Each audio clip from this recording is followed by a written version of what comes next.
Hello guys, Tops here. Today, how does POLEARM-MASTERY work in Battlegrass? So, POLEARM-MASTERY, negative fatigue build-up.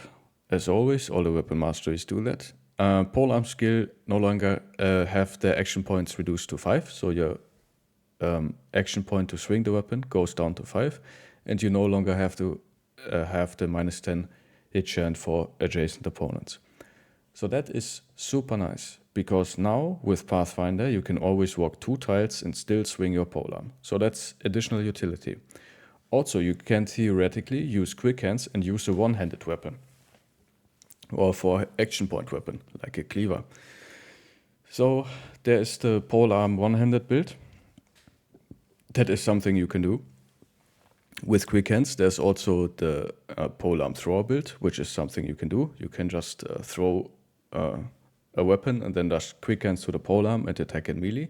All that kind of stuff. Going down to 5 action points opens up a lot of plays with Pathfinder and quick hands. There's a lot of action point synergy there, also with Berserk. So you would get additional 4 action points. So just imagine you just kill something with your polearm and then you quick hands and just attack twice with your one-handed weapon, or with you throw 2 times an axe after somebody. So pretty nice combos you can do there.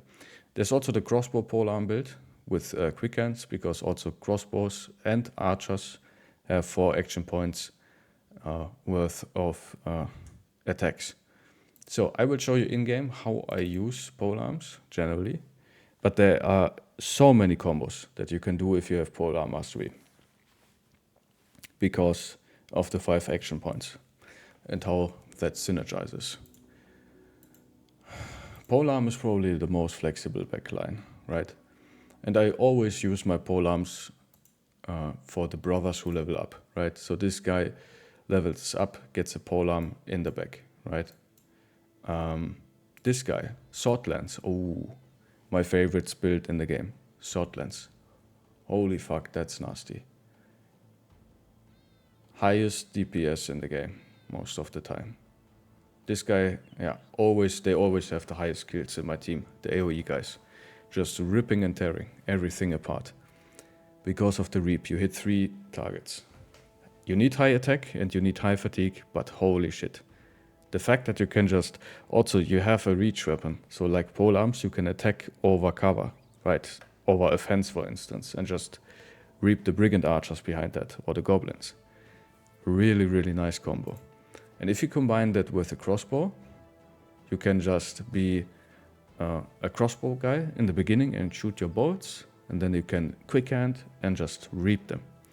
Also, I like to have on my dedicated polearm or sword lance guys, I like to have rotation, because you have the action points to spare, but also it gives you utility, right? You can still walk 2 tiles and rotate somebody out, something like that. Or you can attack and then still rotate, something like that. That's sometimes hard to do with 2-handed weapons, like the utility that you get from the polearm backline. Normally these guys are not designed for combat, and their single target tends to be not that great, their single target damage. This guy doesn't have AoE. See, this is a fun one, the hook. you can stagger somebody and dislocate him. It's kind of funny. Also has additional chance to hit. So this is like the pikes. They even have +10 chance to hit. So this is always nice. You can like early game, this is your highest DPS weapon most of the time. Mid game maybe too. And like this is so nice. You can pull people from hills and cancel shield walls and riposte and all that kind of stuff. It's super funny to do stuff like that. So you can dislocate people basically and put them into bad places. All kinds of fun stuff that you can do with polearms. I really like the polearms. And like, I know some people don't like sword lances, but I find them so awesome. They do so much damage. And they're flexible too. You can just go giga damage and sacrifice survivability. You can make them super tanky or super utility with rotate and everything. Really, really nice. Overall, I tend to drop the normal polearms late game. They're just there for like my low melee skill guys who want to level up. But you also can put them in the backpack of every normal two-hander and use them with quick hands if you like in the late game. That's also an option, just having them as a backpack reach weapon if you want to do that kind of stuff. Yeah, building dedicated polearm users just for the billhook is probably not worth it,